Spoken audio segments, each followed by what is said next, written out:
The closing arguments for the YNW Melly murder trial just happened and it was intense. The prosecutor laid out tons of evidence that points towards the back left seat of the car, and phone data that puts Melly in the vicinity of the crime scene. Then Melly's team points out a few holes in the sloppy investigation and more possible suspects that were never investigated. This was one of the more intense days, so buckle up. Hit subscribe right now, follow me on all my social media. Thanks for the support, let's get right into this.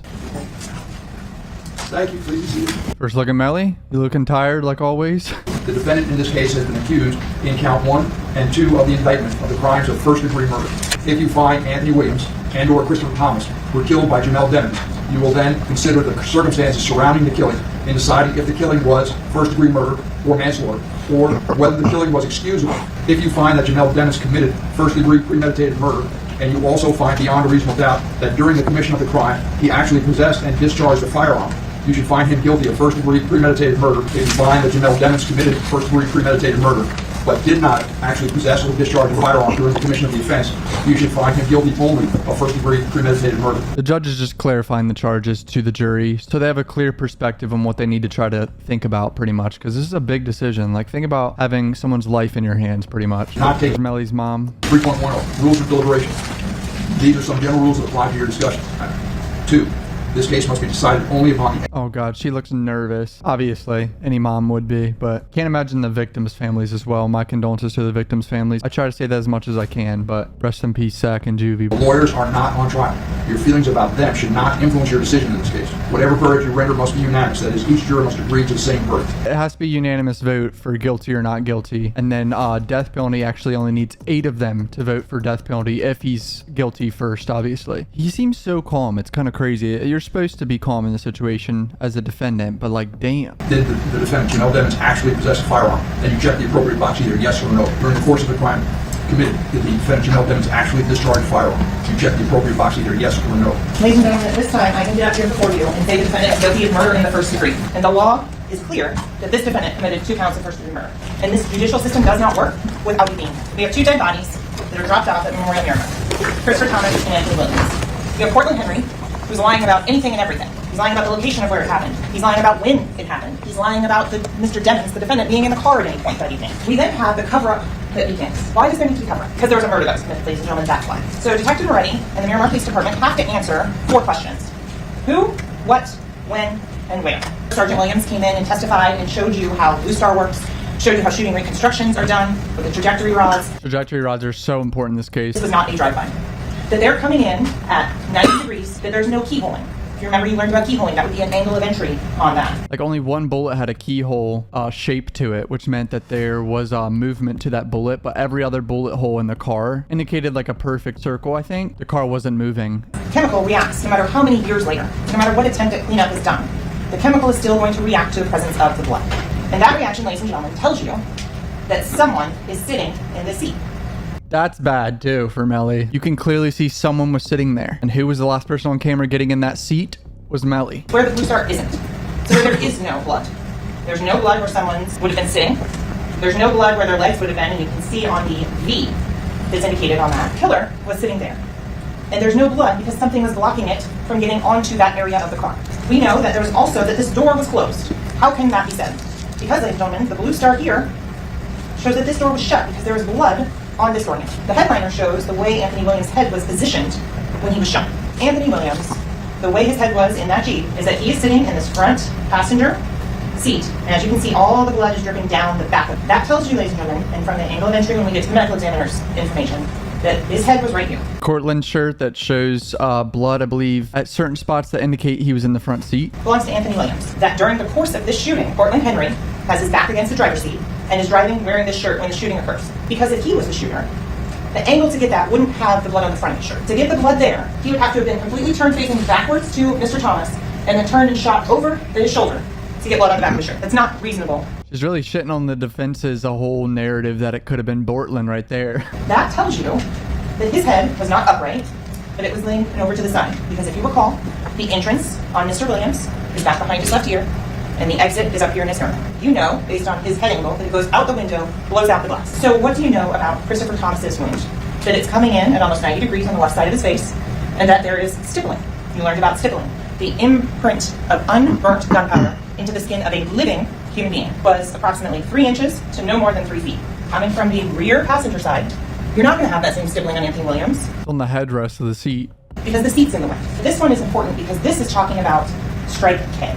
So why is strike K important, right? Strike K comes in and hits the front of the rear door. This is such a good visual of this because it proves that someone got out of the car and staged a drive-by, kinda. Why would this door be open when they were getting shot in a drive-by? Like, clearly the person that was sitting right here got out. That door was open when that drive-by was staged. Because as you heard from Sergeant Williams, if this was actually a drive-by, this is what you would have seen. Strikes coming in at different angles, at obtuse angles. There would be angles of entry. That this is one of 3 times that Dr. McDougall could ever testify what was a fatal shot and which shots were post-mortem. About the stippling and the pattern that's on. You learned the distance determination, and you learned that the wound through his head was the one that caused his death. You heard Dr. Sauter testify that the lungs bleed profusely if a person is alive. From all of this, at this point, the state has established that there was someone in that rear seat. The someone who was in that rear seat is the person who committed this murder.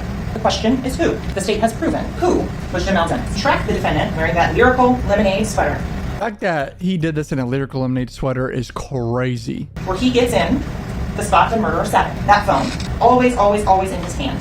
He doesn't let go of it, still in his right hand as he's going to go get in that rear driver's side seat. That satchel and the one that you see Christopher Thomas wearing are never recovered. I pointed this out in my video earlier today. Why are bags disappearing? That's so sus. You can order a pizza by sending a drop-in. We rely on them in our everyday life. So let's go and talk about the T-Mobile and the Sprint records. Ladies and gentlemen, I encourage you to go through and look at those records. Jamie King was paying for the phone of Anthony Williams and Jamel Dennis. Doesn't mean she was using it.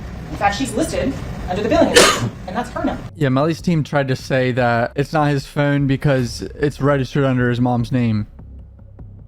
I mean, I'm pretty sure every single one of us growing up had phones under their mom's name. It looks like Melly had a 491-second phone call with Frederick Givens at 5:04 in the morning. From Frederick Givens, Frito Bank, that lasts 491 seconds. It's not like there's no cars, there's nothing out there. There is things that corroborate that cell phone evidence. And you have Travion Glass in that front passenger seat. Ladies and gentlemen, watch that video, please. You can see Mr. Glass moving his hands. You can see that he's awake. So at 4:03 a.m., ladies and gentlemen, we have a very specific location the network thinks the phone is. You've learned that at the end of Pembroke Road, out here to the east on this map, there's another set of closed gates that prevents any further eastern traffic. Most human beings can't run 60 miles per hour on their feet. So if you think about the speed at which a phone is traveling, that's going to tell the cell phone company whether it's mobile, inside a building, or outside. Once you hear all the facts laid out like this, it's like, shit, dude. A lot of it points right to Melly, man. Thank you. Please be seated. By the way. And this isn't, this was... It was 100K track. Melly's manager's there, finally. He hasn't been there at all. He looked at not just one phone, but compared and contrasted 2 phones. The phones of Mr. Demmons and Mr. Williams travel in from 3:20 a.m., 40 minutes, all the way out to US 27 in Pembroke Road. On October 26, of 2018, Jameson Francois' phone is out there in that same US 27 in Pembroke Road location. And so is that of Mr. Demmons. Very odd location to go to. Nothing out there, except evidence of a murder. Am I oblivious, or I didn't realize that they had Francois' phone tracked to that location with Melly's phone at noon. Oh, it's over with, boys. That is so hot, boy. Why would they do this with their phones on them? To Mr. Demmons' phone at 4:40 a.m. Remember the timing advance bands. So at this point, at 4:40 a.m. The prosecutor also has that tone of kind of condescending towards the jury, but it's her trying to get across how simple it is, low-key. That the phone doesn't make outgoing phone calls on its own. The phone doesn't send text messages on its own. That takes user input. Of the drop pin at 4:42 a.m. to Frederick Givens. Such a damning drop pin, dude. If he lost that phone, why is it sending a drop pin at 4:42 in the morning? So let's talk about whose phone it is. All of these photos, all of these FaceTimes show the defendant. There's not a single instance that's been put before you in that phone, which is in evidence that states Oh my god, that's so bad. Speed run of photos of him using the phone. 64 of the extraction, and then the phone itself as well. This jail call is a conversation between Melly and his mom, and it basically proves it was his phone because they're talking about giving the phone to track and the passcode and everything. No, you haven't. He just said, you put money on my phone, but the number he called was 9807, which is the phone they're denying in trial. But he just called it my phone right there. And that is the phone number that's being called. That's being identified as my phone. Anthony is saying, myself, Mr. Demmons, Mr. Thomas, we're the CEOs. Sack Chaser was talking crazy, dude. The defendant asked to be picked up from the side of Pembroke Road. That's that drop in that we talked about in relation to the caster. That phone is being used by the person who committed the murder. And ladies and gentlemen, the only evidence before you, the only evidence is that the only person that used that phone was the defendant, Jamel Dennis. Because you learned they were dead for some time. And look, there's no way to put an exact amount on there, but they were not beating when that drive-by was staged. I still can't believe this trial's real. Like, holy shit. 1,397 steps, 945 meters. And ladies and gentlemen, you can go back, and this is in evidence, you can look through and see when the defendant's at the studio, in the recording studio, you don't see this type of movement. You would have 0 if the defendant was home in bed with his phone. Not necessarily true. All right, I'm at 91 steps for the day. Don't judge me. I woke up and immediately started recording. I'm gonna close my phone and just start jerking it off, dude. And it just added fucking 50 footsteps for me jerking off my phone, so. Felicia Holmes, I think it is safe to say, hates me. And I'm okay with that. Because my job is to prosecute a crime and prove that it happened. She did remember one very important detail. Mr. Devins, on a FaceTime call with her daughter. She was asked if I knew about a drive-by shooting because the cover-up has already started. And remember, Cortland Henry is at the hospital. 4:35. Mr. Devins is not. To try and get away with murder. Whatever was said on that phone call was so troubling and so disturbing to Ms. Holmes that she and her daughter then drove immediately to Broward County. Doesn't know her 17-year-old daughter's phone number at the time. Ladies and gentlemen, common sense. A mother is going to know her child's phone number. That little detail about the $5,000 that she got, she says, oh no, that was for a vacation. That was hush money. That's what that $5,000 was. Oh, real quick, click the acorns link in the description, invest $5, and you get a bonus $5. So you get a free $5 right now if you invest $5 on the Acorns app. Great app. Go do that real quick. Mr. Glass said, Mr. Devins was not in the car at red Mitsubishi at any point on October 26th of 2018. Trayvon Glass said Melly wasn't in the car, but Adrian Davis says he was. Someone's lying. That explains why 8 people that are going to the exact same location would stop on the side of the road, 1 person would switch car. No reason whatsoever. Switching of the cars narrative is fucking stupid. I'm sorry. The cars are tracking together. The phones are tracking together. All the way through until they get to 184th. So this casing is at the passenger, rear, driver's side, forward. The exact seat Mr. Devins was sitting in a plastic bag. This cartridge casing is found October 26th of 2018. And we go to November 21st of 2008. Are consistent and fired from the same weapon as the one inside the car. That he doesn't have a weapon for comparison. And he gives a list, 30 or so weapons that could have caused this particular casing and projectile. Yeah, Jamel Demons never tested on 10/26/2018, so a lot of kids say Melly didn't have GSR on him. He had no gunshot residue on him. He was nowhere to be fucking found. Obviously, they weren't able to test him for GSR. You don't have that here, right? So you have a 3-component GSR and a 2-component GSR, 2 of those. Because he was never tested. Because he didn't speak to law enforcement that day. He didn't go to the hospital. He was never tested for GSR. 8 casings on the side of the road and 1 casing inside the Jeep, all fired from the same firearm. God, when they really lay out all the evidence here, it doesn't look too good.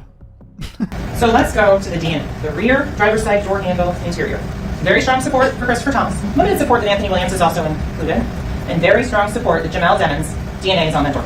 The evidence clearly shows the defendant is a G-Shine blood gang. And in benefiting the defendant and promoting or benefiting his position in the gang, it then helped the gang itself. I've been calling bullshit on that this whole time, I know, but I don't think he killed his 2 best friends to get further in G-Shine. But if Melly really did this and killed them, it was just a big emotional fight. It wasn't a fucking gang killing. And look at that, there is a benefit to both sides. The gang gets notoriety, gets money. The defendant, he gets access to different venues. This is a planned drive out to the edge of the Everglades. This shows pre-planning and premeditation. This is a consistent, quick, no stops, no detours. So having the firearm already. And like, how do you know that they have the firearm already and the defendant had the firearm already? Because he asked for it the day before. Sent a text message to Anthony Williams asking, where's the firearm? There's multiple discussions about this firearm. Where's the firearm? This is discussed. That is not a lighter. That is not a really great song. That's a firearm, ladies and gentlemen. But look at the stress being placed on this defendant as the only one bringing the money in, as the only person who's paying the bills. Look at the tension on there, right? There was definitely tension between Sack Chaser and Melly. Was it enough tension for Melly to shoot him in the head? I'm not sure. So look at, for premeditation, you can also look at the manner in which the homicide was committed. I feel like the motive is still not the best for the prosecutor. Like, she's showing there was tension and there was shit going on behind the scenes and it could have been for the gang. I don't think she's proven that there was a really solid motive, in my opinion. Enough for him to kill his 2 best friends. Like, shit had to have gone really left. Ladies and gentlemen, I submit to you the murder of Christopher Thomas was premeditated in that as well. So look at that. Those are all things in which you can get premeditation, how it was committed, the wounds that were inflicted, the back of the head. Also remember Facebook. And the live stream of him all happy the next day at the video shoot. And so the question was posed about a contractual agreement and losing money because he wasn't worried a couple of months before about missing a show because he was getting his hair braided and losing $1,000. When his friends were killed, he's dancing and partying around and is worried about a contractual agreement. That's a good point. He missed a show for getting his hair done that one time. He didn't miss a video shoot over his friends dying. Oh, God. Ladies and gentlemen, I submit to you the evidence very clearly shows the defendant was caused by Jamel Demings. So from all those unlucky 13 people they have one thing in common. They made a single online threat in poor taste. Yes. Any other evidence that ties them to this case?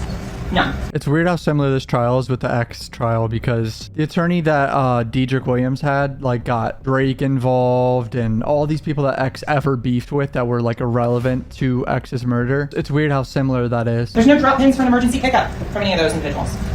There's no phone for any of them at any of the scenes in this case. So here's the motive one. Anger, argument with Williams and Jamie King. Greed, $60 million split between 4 CEOs or just him and Cortland Henry. It was not $16 million though, that's cap. Melly did not make $16 million. The $60 million is for all his manager's other clients that 100K Track had. Simple math, splitting something 4 ways or 2 ways with Mr. Henry, who wasn't smart enough to even properly give a statement to keep Mr. Demings away from the car. And each and every one shows how this case has been brought together. And he was the one that fired the fatal shots that killed Christopher Thomas and Anthony Williams. And you know that because even if you choose to disbelieve one part of the evidence, 2 parts of the evidence, you can see what the overall picture is. The overall picture puts Mr. Demings in the backseat of that Jeep. It puts him holding a gun. You don't need a murder weapon to know that he committed these 2 crimes. That you serve justice, that you deliberate, and that you return a verdict of guilty as charged as to murder in the first degree.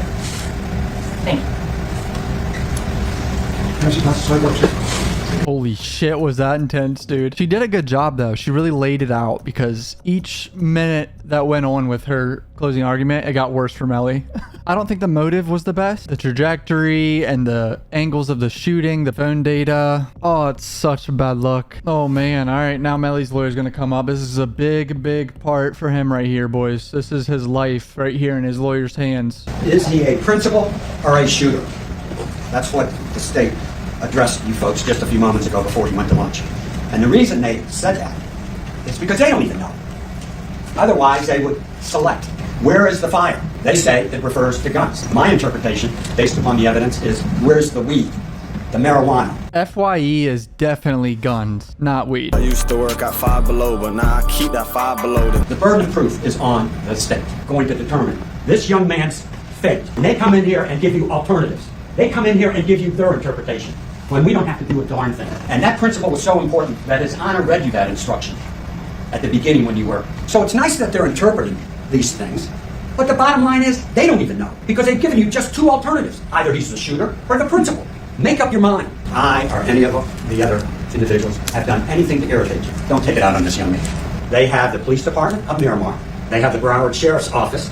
They have the DNA labs. They have experts, the FBI, everything at their disposal. We have interrupted your lives for it seems like months. And we have put a horrible burden on your personal lives, your family life, and what have you. And all of us applaud your thank you for your service. It is to the evidence introduced in this trial. And how does a reasonable doubt occur? From the evidence itself, conflict in the evidence, or lack of reasonable doubt from the evidence that has been presented, that there is a conflict in the evidence. The medical examiner said it's unusual because normally you can't tell what shot occurred first, second, and third. They said that Matt Melly is a talented music artist. We agree with that. Based upon the evidence, he was making more money than probably everybody in this courtroom, including us. Cortland Henry changed his clothes before he went to the hospital. That's what they said just 10 minutes ago. Number 3, that there is absolutely no eyewitness that will implicate this young man to this crime. He's on camera walking into the fucking seat. Number 4, they talk about premeditation. I suggest to you there is absolutely no evidence whatsoever to show premeditation. And the last one that we absolutely agree with, and they admitted, the Miramar Police Department lacks the training. Those aren't my words. That was Miss Bradley just an hour ago. Not only did Miss Bradley say that, but Sergeant Williams, over 100 exhibits, sitting right here on the floor. Miss Bradley made reference to some of them. They're all here, that this is a smoke screen. I suggest to you that this is open for anybody to interpret any way they want what this case is. And that's all this evidence is. That's not evidence proof beyond a reasonable doubt.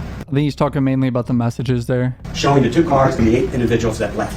This is a broken cell phone that Moretti could not tell you whose it was, and the 9807 phone that Melly uses, as other people do too. These are the 2 key pieces of evidence. These are what I suggest you focus in on, because you can take any one of these items, any one of these text messages, any one of these pinging on maps, and you still don't know what was said, what was meant, and more importantly, who said it. I leave my phone, and I'm sure you all, in the house, and my wife picks it up and sends a message that there's a conflict in the testimony, that there's a lack of testimony.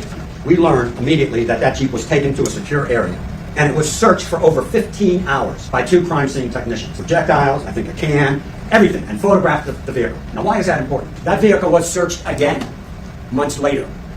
But it didn't stop there, because about 3 years later, miraculously, even though it was searched for hours by crime scene technicians, Sergeant Williams comes into the scene at the request of the state of Florida, and miraculously he finds additional evidence, 2 projectiles and a bloodstain that obviously everyone else missed. That should tell you something about the quality of this investigation. He's not wrong there. I agree with him. The investigation was definitely sloppy on the Miramar side, but does it change the mountain of evidence even if it's circumstantial? Not really. Knew where this young man lived, along with all the other 7 people. Cortland Henry lied to the police. Why in the heck don't you get a search warrant for the house? Why in the heck don't you? Don't tell us we didn't know where he lived. Don't tell us it was months later, because they go into the car 4 years later. So why don't you do it? But let's go into the 11 witnesses now. The first one, and they mentioned it, the manager, the head guy of the gun and tool mark unit of the entire Broward Sheriff's Office. That can you tell or determine the distance between the shooter and the victim? Can you tell us that with all your experience? And what does he say? I can't do it unless I have the weapon, unless I have the ammunition, because ammunition, the weight of ammunition, could change the distance. Who comes in here 4 and 5 years later and says, I can tell you where shooter 1 was, and I can tell you who the shooter is. You talk about a conflict in the testimony? It's one or the other. It can't be both. This FBI agent, Brendan Collins, he is an expert in tracking phones. This expert. I cannot determine precisely the location of a phone. I cannot say 100% the phone is in, and you saw the band, it looks like a banana. I think it's somewhere within this area, but I can't be 100% sure. And he further tells you that the call detail records are limited, and I can't tell you who had the phone at any particular time. The phone data is a good premise you can understand, but obviously it's not precise down to like exact location. It's just accurate in a general like area of a football field. So that's basically what they need to get across, is there could be some doubt there, but why was his phone within a football field of the victim's phones? It's just so sus. The next witness I think you need to pay particular attention to and really get a flavor of what this case is all about is Felicia Holmes. Felicia Holmes tells you that the Miramar detectives, Moretti and his group, threatened her, bullied her daughter, potential witnesses, they were going to prison, told witnesses that they may never see their children again, told a witness that he was going to be deported, even though he's been in this country since 5 years old. He was going to be deported to Haiti, where they won't feed you. It's such a bad look for detectives, but I'm sure this happens a lot in the United States. This is the great detective. This is why this kid's sitting here. They have intimidated and threatened everybody to consider Felicia Holmes, because that tells you what's going on. This young man, this little kid, excuse me for calling him a kid, he was 19 at the time, was a rap star, making more money than he'll ever see in his entire career at 19. And he wanted to nail this kid. And what better way to move up the ranks? Get some publicity?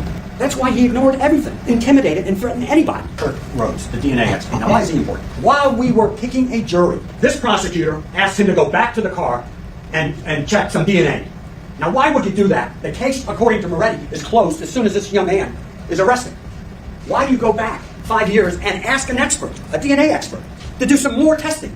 This kid walked into the Broward, voluntarily surrendered, and 5 years later, they had the audacity to say, do a little more testing. Definitely very strange that they're doing a lot of shit last minute, like the DNA testing and the helicopter ride, and I would imagine they were just trying to build a stronger case, because anything can happen at trial. If you want to be successful in rap music, you are going to pick up some of the nuances of various games. Snoop Dogg, to this day, Hold on, he's bringing up Snoop Dogg. What? Snoop Dogg, to this day, does hand signs of a gang, and he does that because he realizes it promotes his music. He's saying Snoop Dogg not about that life? I think Snoop Dogg was about that life like 20 years ago, 25 years ago or some shit, but not anymore. I don't think that's Snoop Dogg's mindset, but it's a good try. He wants to promote his music, make money, He's all of a sudden this big gang guy. Well, there's messages of him calling people Herc and messaging like 5 blood gang members who were getting mad at him for not responding, so. And they show you some text messages from, I think it was Gino, Herc, Wando, who fought with. The Quando Wando? Moretti has no idea who Gino is, no idea who Herc is, and doesn't know about Wando. This is a great investigation. But he also refers to some text messages where those individuals that are in fact associated with the gang text him, and he's not responding. And to the point of not responding, they say, they're going to put you on the plate. Now, that's not for dinner. That's not for breakfast. We learned what that means. They're going to have you killed. Why wouldn't you investigate this? They want you to believe that there's no evidence of that. How do they know there's no evidence if they don't investigate? All these phones, yet Gino and Herc, you have their text messages. Go get their phones. The presumption of innocence stays with us during the entire trial until and if they can prove beyond every reasonable doubt that this young man did anything wrong. That the first shot to Williams and Thomas were fatal. Thomas's injury to his hand came first. It was a defensive wound. We know that couldn't happen based upon the medical testimony. Special Agent, FBI Agent Collins, and 2 medical examiners conflict with Williams' testimony that you should take Williams' testimony and ignore it, toss it out. You can't have it both ways. And tell him that he's going to live life in the state penitentiary without parole or be on death row. This is the investigation they want you to rely upon and say it's proof beyond and to the exclusion of every reasonable doubt. He's not wrong. He's not wrong. Some of the investigation was definitely bad. He doesn't go to Applebee's to check their surveillance tape, or the bank on Miramar Parkway to check their surveillance tapes. He doesn't go to the fire station to check their tapes, surveillance tapes. Oh, he boy. knows. How do you know it if you don't check it? How do you know something unless you investigate? You look at all this and say, heck, man, 100 exhibits, 500 photographs out of a cell phone, all these text messages. What does it mean? Hopefully, for the state, you'll say, hey, where there's smoke, there must be fire. And say, hey, too bad, young man, too bad. There's a lot of stuff sitting here, and hopefully you will not fall into that trap. Trevion Glass, the individual who got into the red Mitsubishi, convicted of 2 felonies. Now, why is that important? Trevion Glass, the state calls, as their star witness, basically say, Melly never got into that red Mitsubishi. And he told you one interesting thing. This is important right here because he's trying to hit on Trayvon Glass's testimony about Melly never getting in that car, so. And he doesn't want to go back to jail. Now, who has the authority to put him in jail? We don't. Who can put him back in jail? And that's the state of Florida, whether it be through the state attorney's office or the police department. And he miraculously is the only one that says no one got into the red Mitsubishi. Kind of a good point. Jameson Francois. And certainly you ask him, how long have you had this phone? And he says, I never asked him. How convenient. That's them hinting that Jameson Francois had the phone the entire time, which is just unrealistic, but whatever. Get a warrant for that phone. You've got warrants on a lot of phones. Get a warrant on this phone if you want to see what it is. It'll ruin the investigation. No reason, I think was the exact quote, for the Jeep to stop on the side of the road. The reason was because he needed a bathroom break. Just like you and I did when I raised my hand or stand up. And at 3 o'clock in the morning, 4 o'clock in the morning, if he needed a bathroom break in the dark highway and you saw him carry it in his hand, he'd leave it on the seat of the car. And we know that the car sped off because there was another car later, the red Mitsubishi. The poor kid had to urinate, and the phone was in the car. But they don't want you to know any of this. He's saying that the reason why the car stopped was that Melly had to take a piss and he left his phone in the car in the middle of the dark road and then they sped off for whatever reason. I've definitely done that, teenager or whatever, in high school, and I have to fucking piss. I'm with a group of friends. Someone wants to get out and pee real quick on the side of the road. Yeah, it's definitely happened before. Like a drunken night. It's definitely a possibility. Every time I ever did that, they would like take their phone with them to like use the flash. Like I would want to see what the fuck is around me if I'm peeing on the side of the street. I would have my flash out. Ask yourself. They keep telling you to use your common sense. Use your common sense, please. Ask yourself why a lead detective of a double homicide would not ask Jameson Francois, where the hell are the guns? Where the hell are the locks that belong to the guns? Where are they? Because God forbid, those or one of those could be the murder weapon. The investigation of this rap star is down the tubes. Get up here, state, and tell them why you didn't search the house. You learn about Frito Bang, supposedly takes him somewhere. Why in the heck don't you search his house? Even if it's 4 months later, 5 months later, 10 months later, and use that fancy spray. They did absolutely nothing once they got that surveillance tape. Blinders on it. We're not going to look to the left. We're not going to look to the right. We're just going to direct everything to this young man. You heard about Crucial Almighty, David Hedgehat, who wrote and texted, "We killed 2 of you," and in that message, he had a target over someone's face. Whose was it? Guess what? It's Melly. And he did it within hours. And what did they do? Nothing. He's the manager who had $16 million. If anyone had a motive, it would be Jameson Francois, possibly. That is required before you ask 12 of you to either put him on death row or life in prison. Quando Wanda, why don't you check him out? He's going to be on a plate. They're going to kill him. Moretti says, I don't even know who the heck Gino is, because no one told me. Because I was woken up when someone was crawling in the back seat. How do I know that? When we got to Melly's house, he's the one who had to open the door, because only he and Cortland Henry had the key. They told you that they would prove each element of this case. What they have proved to you is that Cortland Henry is involved in this case. Who else, if anyone else, you folks don't know. They tell you and play you a video where Melly appears Cocoa Beach that afternoon. Well, as AD told you, there was a contract. People were going to lose a lot of money. And he happens to be, at the tender age at that time of 19, a professional. Other than, at the tender age of 19, this kid, say kid, I shouldn't say that. This man, young adult, is a professional. They say because he didn't show up at 1 or 2 jobs, that, well, what the heck? They have no idea what the contract was, especially when you're talking about a 23, 24-year-old kid. Man, young adult. To me, he's a kid. The worst thing you can do is sit and see a misjustice. And we have sat here for months, starting in April. And I suggest to you right now, you should have more questions than when you were selected as jurors. God, I know she's probably so nervous. And check off count 1. We, the jury, find as following to the defendant, not guilty. We, the jury, on count 2, find the defendant not guilty. You may think you might be involved. That's not enough. If you waver and vacillate, that's what reasonable doubt is all about.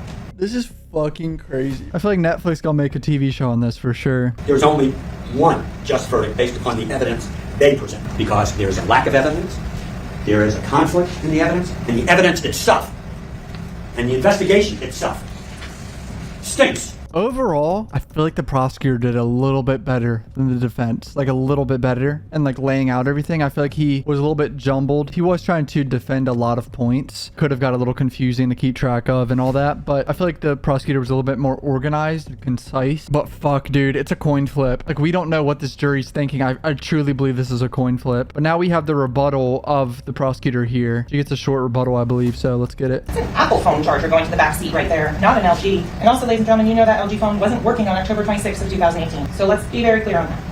Let's talk about Adrian Davis. That assumes that Adrian Davis's testimony is consistent with every other sworn statement, deposition, and trial testimony in this case. If the witness is not credible and doesn't agree with any other piece of evidence in the case, Anthony Williams, is the back door unlocked? Yeah. What about this one, where Mr. Jennings is asking, oh, does Bort have the garage button? More than one way to get into a house. Well, she said more than one way to get in the house. That was kind of a big point for the defense, was saying that only Melly and Bortland had keys to the house. Adrian Davis had a key. There's no question based on these messages. Say that a man who spent 20 years in armed services, protection, and furtherance of his country cares about publicity? There was no impeachment. There was no articles or news things on that. No, Detective Moretti is here fighting on behalf of Christopher Thomas and Anthony Williams. Calling someone a kid, anything like that, is a play on your sympathy. And ladies and gentlemen, you agreed when we sat down for jury selection that sympathy would not come into play. And the only person who had the opportunity, the reason, and the means is this defendant. Once the evidence is there as to each element of the offense, there is no longer a presumption of innocence. There is no question as to what that picture shows. That this defendant committed 2 counts of first-degree murder. Not once did he mention anything about a key break. Never came up. Could have testified. Well, that's a good point. Adrian Davis never said anything about a pee break, but he did say he was asleep. Phones don't send messages and walk 1,300 steps by themselves. What the evidence does show, the defendant was consistently in that Jeep, and that Jeep never stopped during that whole course of travel. As you heard, ladies and gentlemen, that DNA was collected October 26th of 2018. That's a new point that I guess I missed. That's a big point. I thought that they collected the DNA 4 years later. They just tested it later on. Definitely not a good look for Melly, but we all saw him on camera already get in the car. Of course, there's going to be some DNA on that door handle, but you know. Beyond a reasonable doubt, Janelle Demings has committed 2 counts of first-degree murder. Thank you. That's a mic drop if I've ever seen one right there, dude. A lot of things point towards that back seat, and who was in that back seat? Melly was, man. All right, that's pretty much it for the closing arguments. Now the jury decides YNW Melly's fate. However long it takes. It's over for today on Thursday, but they resume tomorrow and Friday. I'm gonna go live on this channel as soon as there's a verdict. I'll try to go live. I still think it's a coin flip. Maybe like a 30% chance he gets a not guilty vote. I don't know. Somewhere around there. 30, 40, maybe 40% chance now, because I feel like the closing arguments could have been a little bit better on the defensive side. But overall, I think it's a coin flip on how the jury sees it. Thanks for all the support throughout this. Appreciate you guys. Peace out.